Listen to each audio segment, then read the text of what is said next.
Education District. It is a non-geographical district that spans all five boroughs in New York. And District 75 serves 23,000 of the city's kids with the most severe disabilities. Kids whose disabilities are deemed too severe to be served in a general community school environment.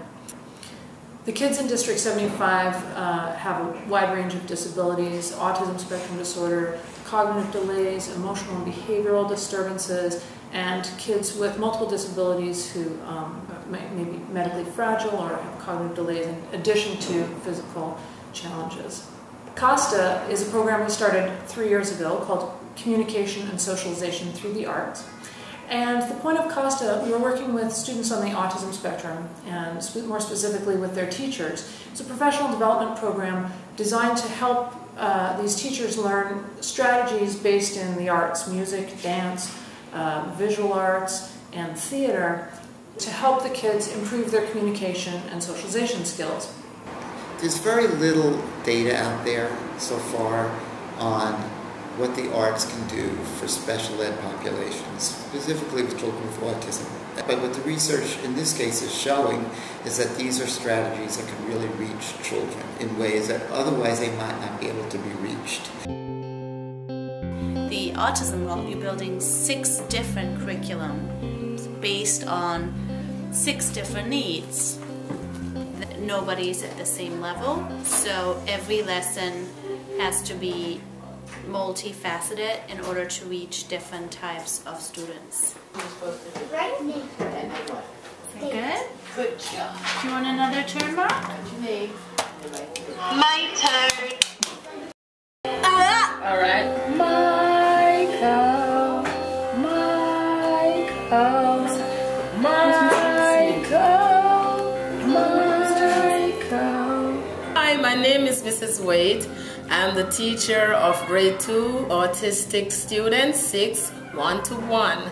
We're having a wonderful time working with Mr. Peter and Miss Pat with the East program, and we're very impressed with the program. I am, the kids are, my parents are. Michael, who is actually almost nonverbal, is picking up and trying to speak in sentences. Elijah, he is just amazing.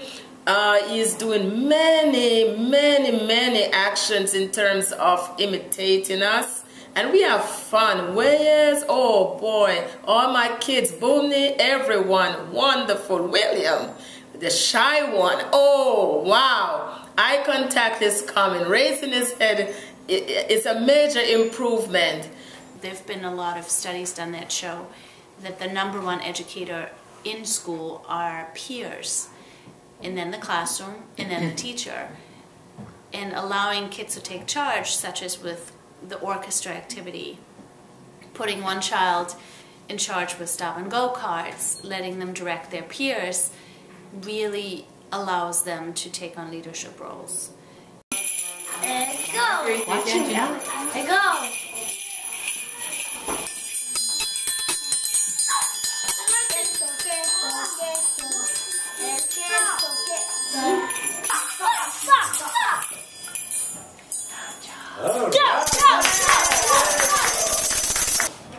Play this. Just like this. And get it. Yeah. Go!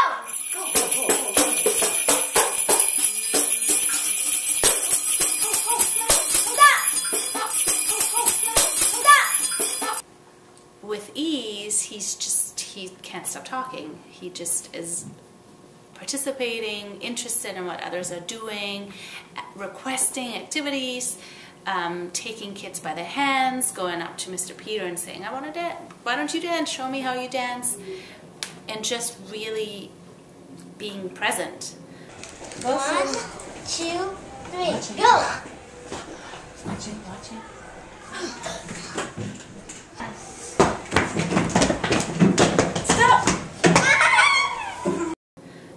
And even children that normally have a hard time participating in group activities, such as Mark and Christian, they are also able to participate in water painting.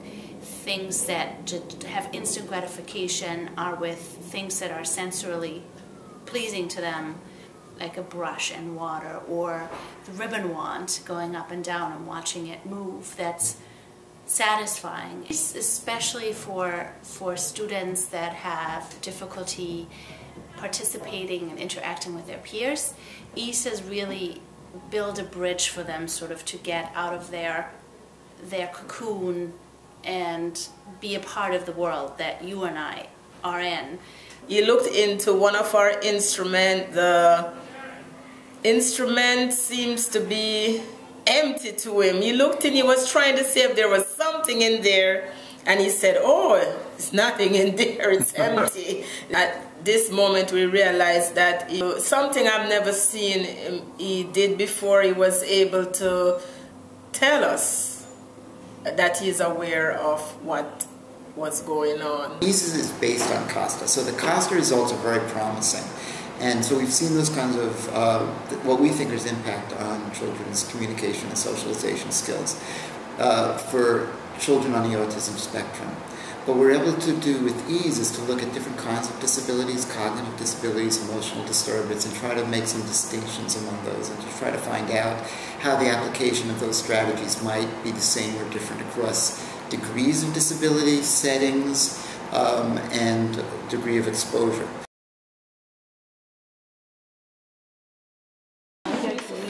Point to green. Green. We're going to point to green. Abby. Abby's looking at the green, which is really nice. Which is really nice focus. Abby, can we touch green? Touch green. Can we touch green? Good job. My class did the color matching, which, you know, it actually surprised me how well they really did with it, because, you know, my students, since a lot of them are in wheelchairs and they have a lot of limited mobility, and it's just difficult for them to move and show you those choices that they make, you know, it was really great to see that they were matching the colors and choosing the right colors, and they were using whatever mode worked for them. Deborah, which one is red? Look at red for me. That's blue. Which one Which is red? one is red? Good girl. Good job. Oh, wow. Some of my students do better with just a touch. Some of my students do better with hitting the piece of paper. Whatever method is appropriate, you know, for them, it's great to have them use it because they want to be successful. I really love that this program takes that into account and gives them an opportunity and gives them the time to make their choices. It may take a minute, 2 minutes, 3 minutes, 5 minutes, 10 minutes, but they'll make their choice. And even if it's wrong, the fact that they made their choice is just the most exciting thing. I love that these activities have, like we said, broken arts down into its simplest parts so that every child can do something. And the activities aren't about what product you get. The activities are about the experience. And I love that we are remembering that that's really what art is about. The experience of it, the feeling that you have. You know, that the kids are enjoying themselves, that they're happy, that they're becoming successful in something. And for my students, where a lot of times they can't do so many things, they can do this. Yes.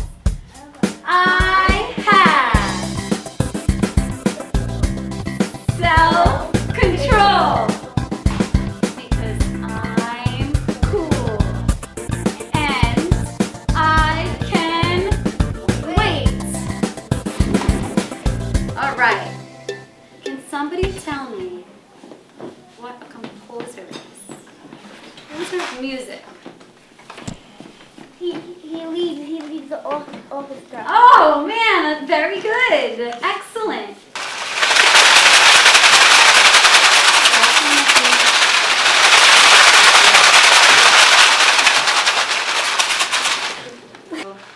Shake it.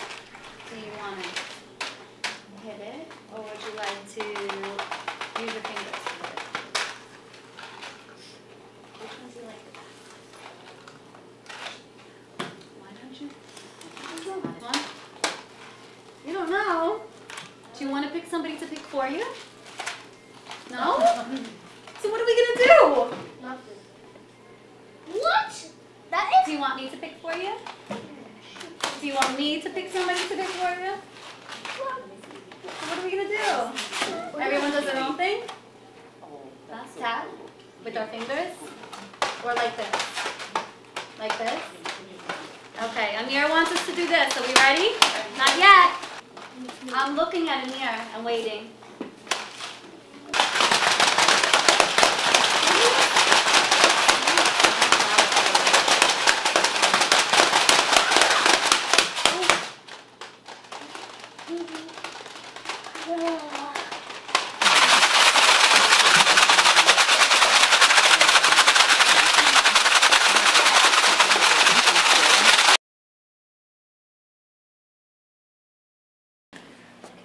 Eye contact, Lonnie.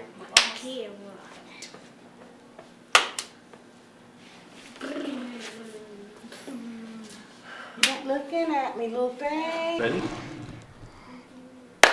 Good, Angel. Okay, here's Angel. Okay, remember eye contact, Angel. Let's do it again. Okay, good. Okay, Kevin. Quaddy, excellent.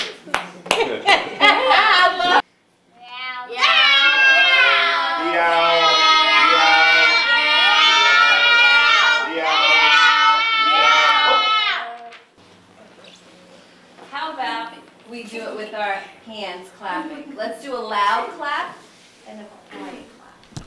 Ready? Let's do a loud clap. Let's do quiet clap. Quiet. Loud.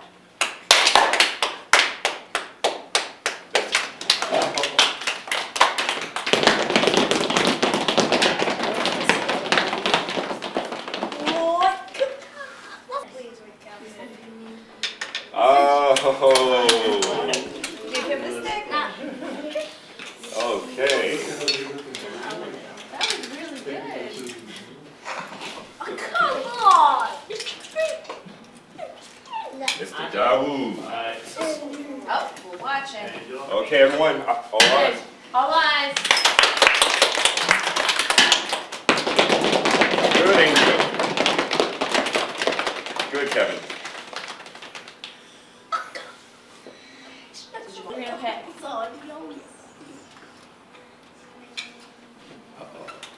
Angel. Angel! Me and my friends always have a lot of fun when they come. Did today first. All right, we was doing pass the clap, and we did we put the X on the floor. Then me and Dawu was doing putting the X, and then we and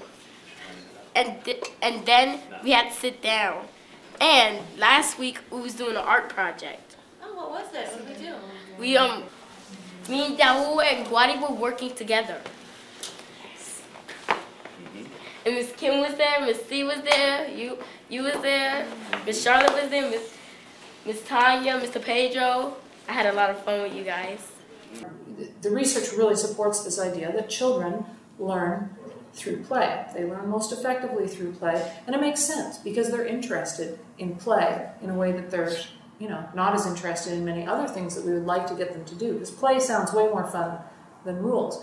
And play, I kind of would define play as fun. If you can take the rules that you want the kids to know and turn it into a game by adding an element of play or fun, then you're great. You're engaging the kids and they will learn what you want them to learn, what you need them to learn, in a way that is much more effortless. And it works better for the teachers, it works better for the kids, the classroom is a happier place, the kids are wanting to do what you want them to do, and it just works better for everyone. It's been very rewarding working on CASTA, and EASE now as well, just because it's such a unique research opportunity.